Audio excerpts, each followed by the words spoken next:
Hello, everyone.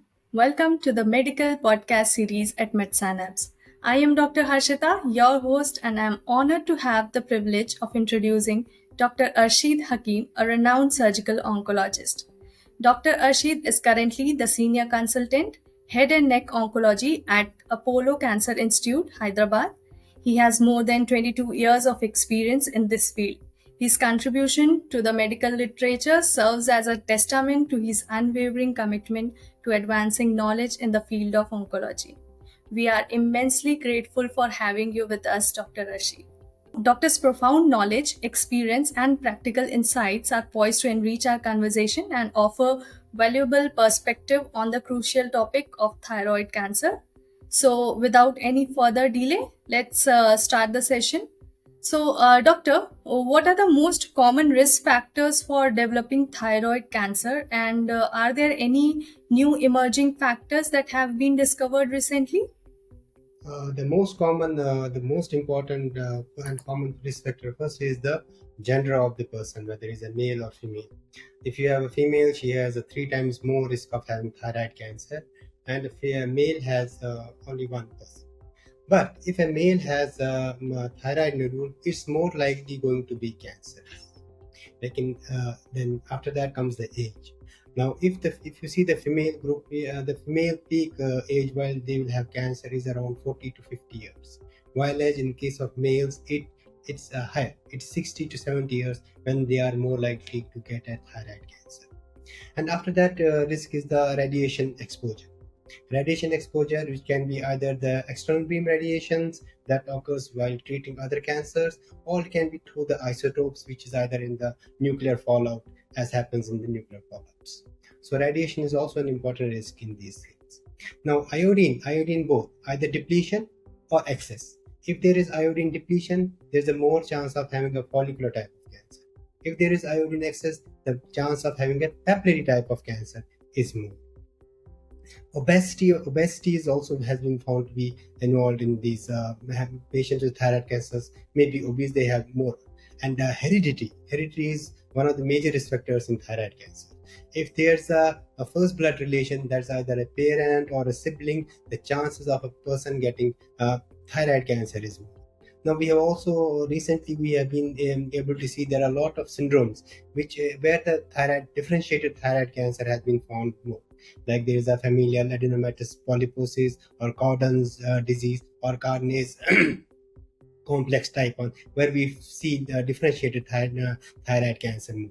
There's one more term that has recently been used that we call familial non-medullary thyroid cancer. We used to see medullary thyroid cancer more in the hereditary, but now there's a term where we have, if a family has two persons having a non-medullary, that's a well-differentiated thyroid cancer, we call this syndrome as a familial non-medullary thyroid cancer.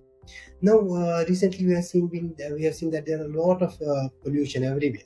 There's a land pollution, ground pollution, there's a water pollution, there's air pollution, and a lot of people are doing a lot of research, but they are finding these chemicals maybe relate to the development of thyroid cancer, especially if there may be perchlorinated compounds which are used in the pesticides, or they may be perfluorinated compounds. Even the metals like chromium, zinc, and iron, they have been some people research is showing an indication that these things are getting may be implicated in the development of thyroid cancer. Also, now that we can see that everybody has a phone in his hand, we have a lot of gadgets, they emit a lot of radiations.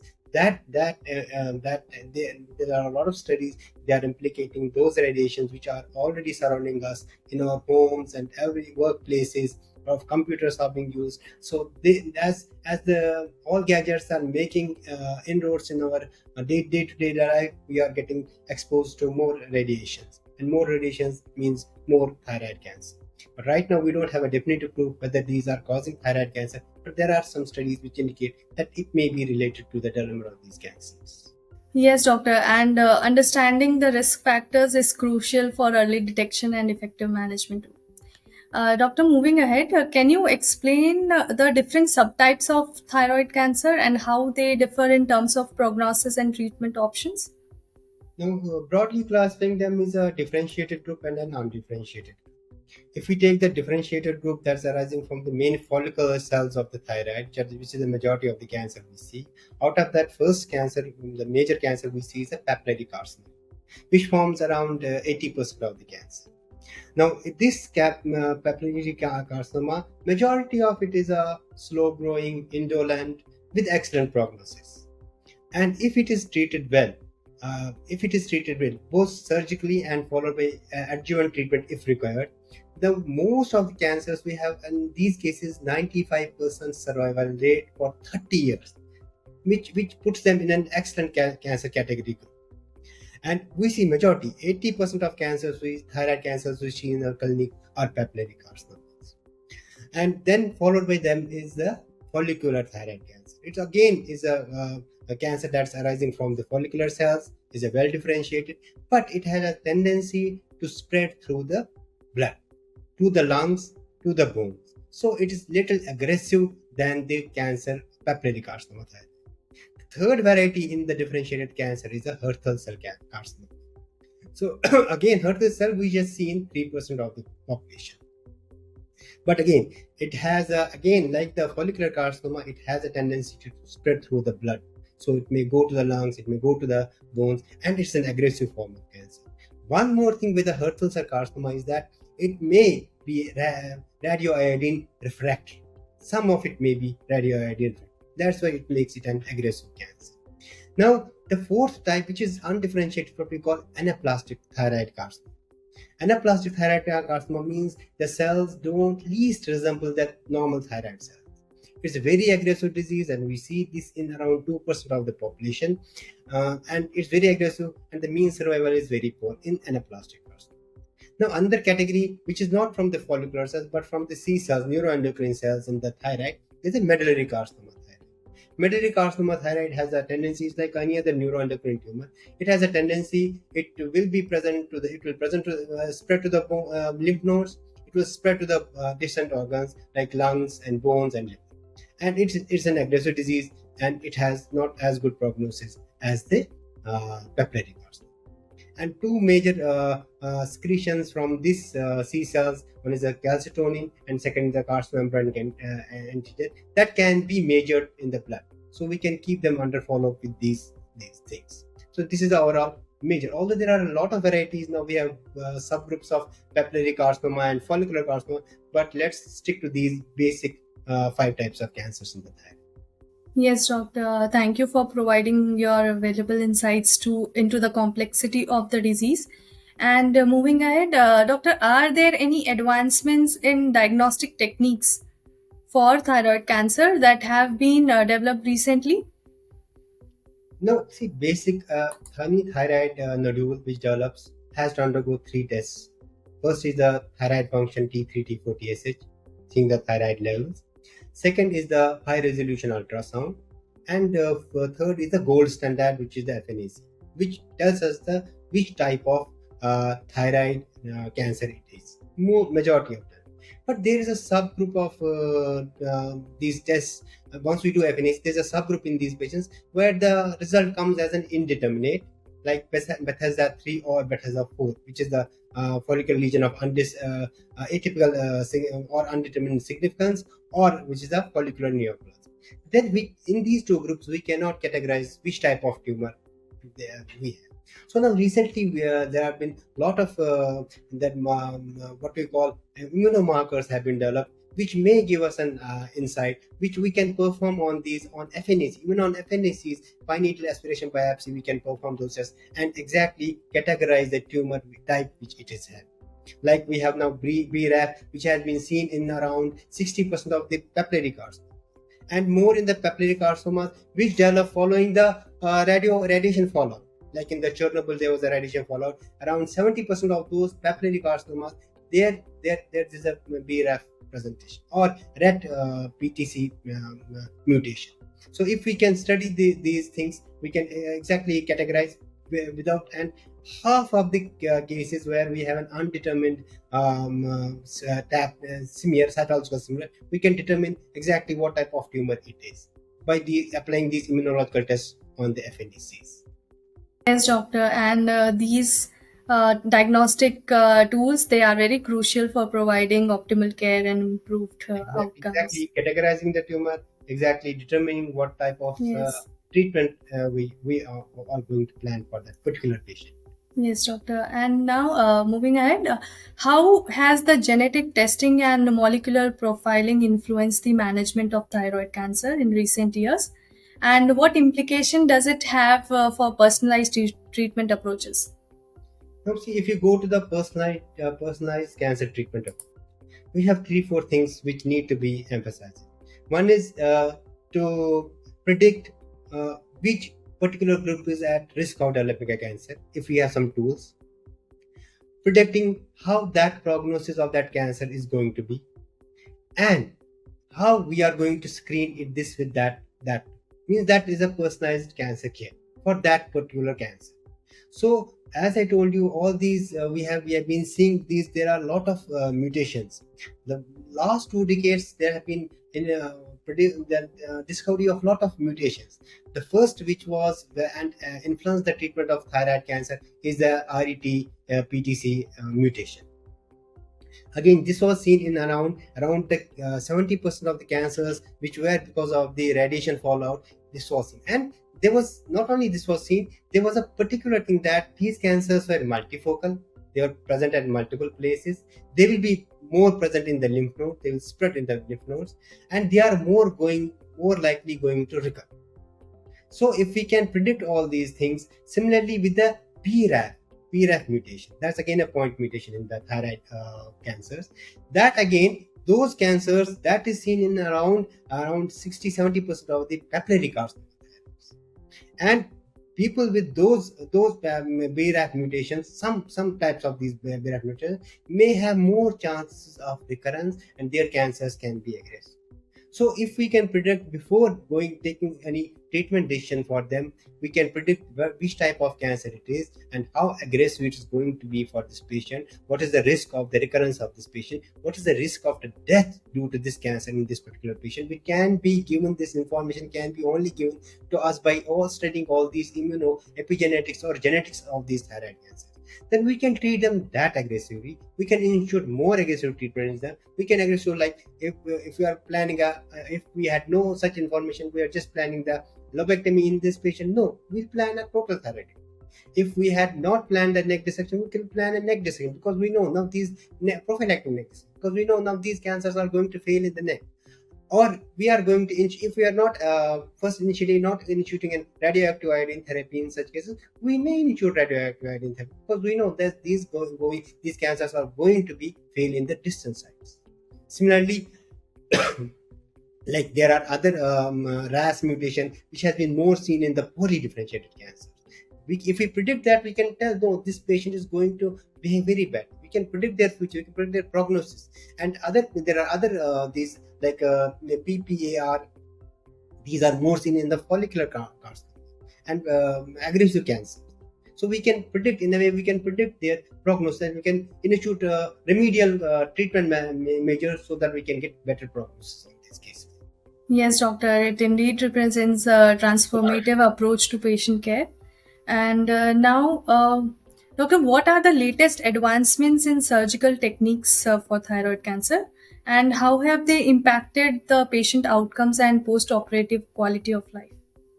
See, majority of the cancer is still to be treated with an open surgery, because we need to take the cancer out completely. We need to address the neck. We need to address the central compartment in majority of the cases where there are lymph nodes. But in cases now, what is happening in all over the world, we are picking up small cancers, because we are doing more of ultrasounds or any other imaging for other things where we are picking incidental carcinomas. If we are picking cancers in very small size, less than 3 centimeters in size, then there are other modalities where we don't normally we use the external approach. Now, the first modality that was developed was the video assisted endoscopic thyroidectomy.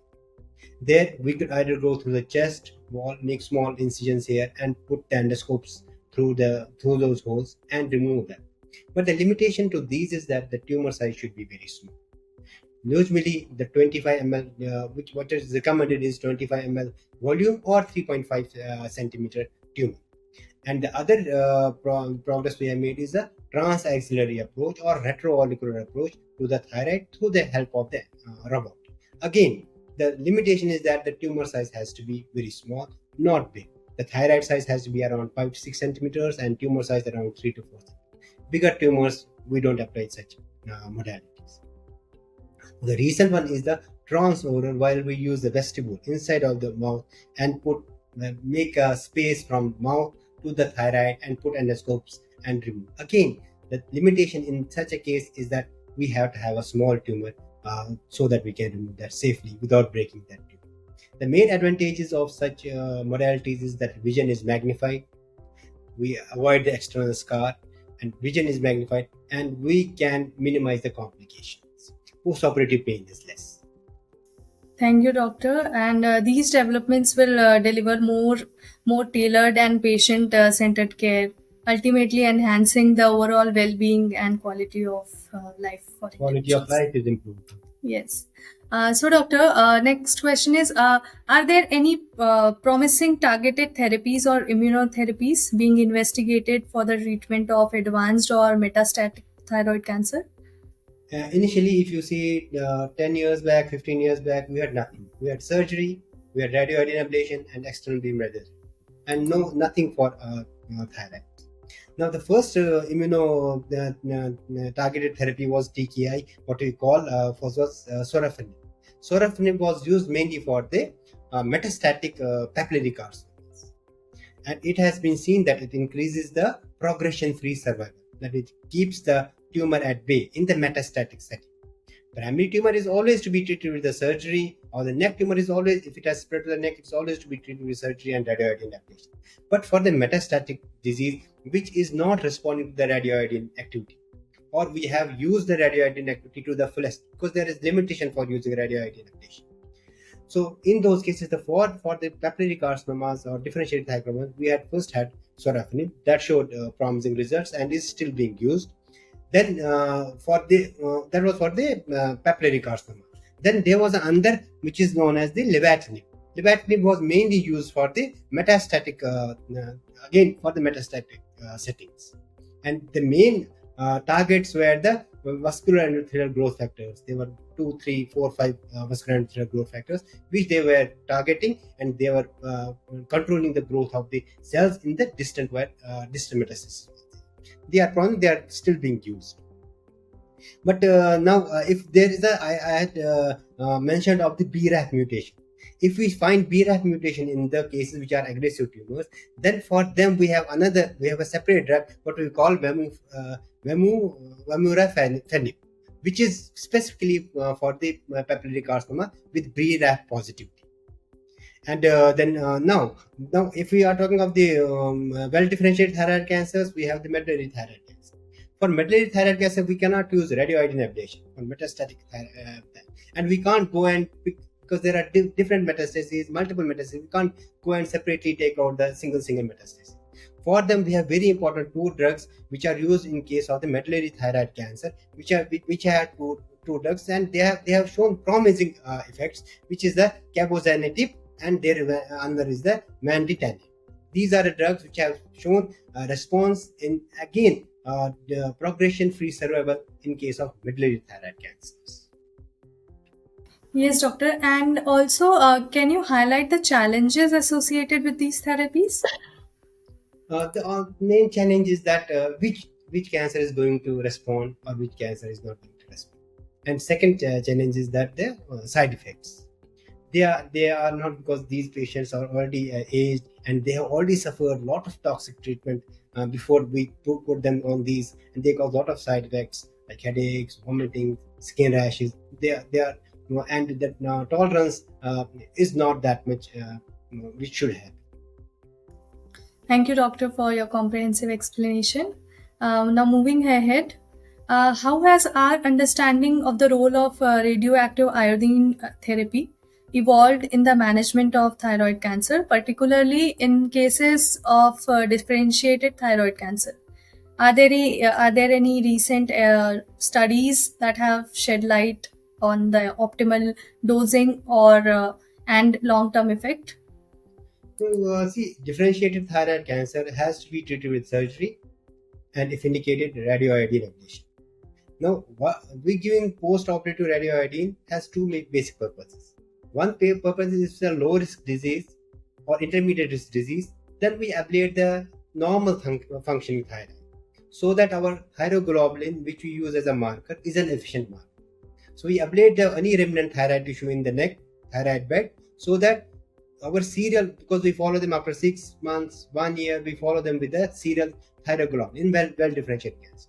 So for that to be the efficient marker, one purpose is to ablate that functioning thyroid tissue which has not been seen by the doctor, and that is persistent there. That happens in most or majority of the cases. That's one aim. Second aim is to ablate the tissues which have spread beyond the neck. For neck, there is surgery. For beyond the neck, if it has spread beyond the neck, in the lungs, in the bones, now we use for that radioiodine ablation is the treatment of choice and should be given in all intermediate high risk patients. Now, initially, we can't give everybody and subject them to radioiodine ablation because it has lot of side effects. Lot of side effects means it gets concentrated thousandfold, 10,000-fold times in the organs which have sodium iodine symptom. Like you have glands, you have lacrimal gland, you have salivary glands, and you have ovaries, you have or adrenal glands. So there will be lot of there. If you use a higher dose, there will be infertility in young people. So yeah, there initially we used to do an empirical treatment. Like if there is disease only, visible disease only on the neck, or we are ablating it, 50 to 25 to 50 millicuries was the dose. If there is disease in the nodes or there are spread to the lungs, around 100 to 150 was used. And if there is in the bones, then 200. That is the empirical way of doing it. 200 millicuries are to be given. And then doing the whole body scan after we treat them, and then checking what was the response. Now there is a concept that is developing, that is theranostics. So now iodine 121 for ablation, we use iodine isotope 131. For these theranostics, what we use either iodine 123 or iodine 124. Iodine 124 is a better, because it emits positrons, and this can be used. A PET CT can positron emission tomography can be done, SPECT can be done, so that can have that will tell us a spatial what is the volume of the disease in the particular patient. And iodine 123 is not used for that. Iodine 124 is used, so that it gives us a spatial, it tells us exactly what volume of the treatment, and that will determine the dose of radioiodine ablation that patient is to be subjected. That's the main advantage. That's the main thing what a lot of centers are picking up. But in India, still empirical treatments are being given, depending on the preoperative assessment of the extension of the disease. Thank you, doctor, for your insights. How does the management of long-term survivorship in pediatric thyroid cancer patients differ from adults? Are there any unique challenges or consideration in this population? See, pediatric thyroid cancer is a rare cancer. It's a rare cancer, although rare, but it's a very aggressive cancer. They usually present with big thyroid nodules, and almost all times in the case of well differentiated papillary, it has already spread to the neck. And most of these children we see, there'll be central compartment nodes, there'll be bilateral neck nodes, huge big nodes. Despite that, they do well. They have good prognosis. It's not that a childhood cancer, although rare and very aggressive. It's very at presentation is very aggressive. There'll be a lot of the volume of cancer is lot, but still they do very well if they are treated properly, if their radioiodine ablation is given. Now, these children develop this at very young age. Challenge is the surgery. Despite having big nodes, we have to do the surgery, removal of the total thyroidectomy. Majority of the case, we have to do total thyroidectomy with bilateral selective neck dissections and central compartment clearance. And after that, again, we give radioiodine ablation depending on the extent of the disease. They also tolerate this well. But the problem in such cases, because they are very young and they have huge life ahead, so the chance of developing there is gonadal infertility, especially in the males, They may have azoospermia if you use higher doses of the radioiodine ablation, or we have to use repeated dose of radioiodine ablation. And second thing is development of the secondary cancers.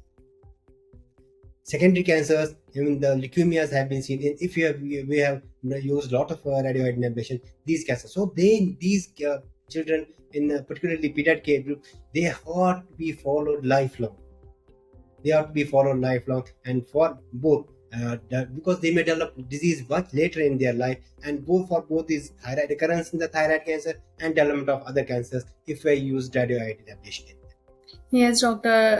It requires a comprehensive and compassionate approach to treat such patients. Now, thank you for your time and invaluable insights. Now we have arrived towards the end of today's episode. We hope you found this session informative and insightful. Remember to stay connected with MedSynapse for the latest advancements and expert knowledge. Huge thank you for tuning in. I'll see you again soon. Thank you and bye bye.